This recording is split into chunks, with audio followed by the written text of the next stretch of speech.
Okay, so real quick, I had to do this part quickly. What this expression is doing is it's actually taking the last data, and it's basically parsing out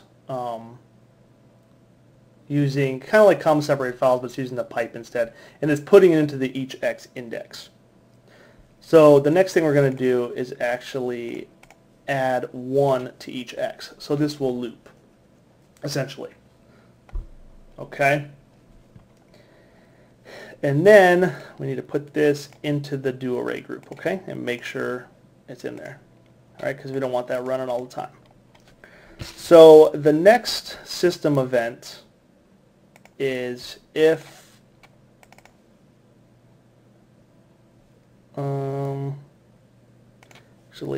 if each x is greater than or equal to 20. All right, so if it has gone above and beyond filling in the array, we know the array is complete, it's full, because our SQL query only brought in 20 values, so we know that.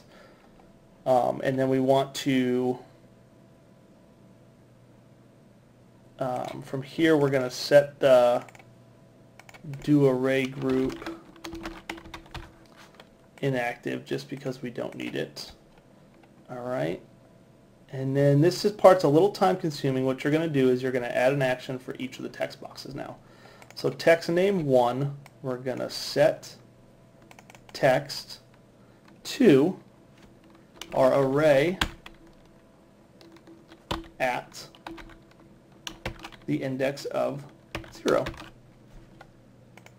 All right, and each name is going to be an even number, because if you remember when we look at this, it has name, score, and it'll be name, score, name, score, name, score. All right, so as it got put into the array, it's putting name in 0, score in 1, name in 2, score in 3. So all the evens are going to be the name and all the odds are going to be the scores.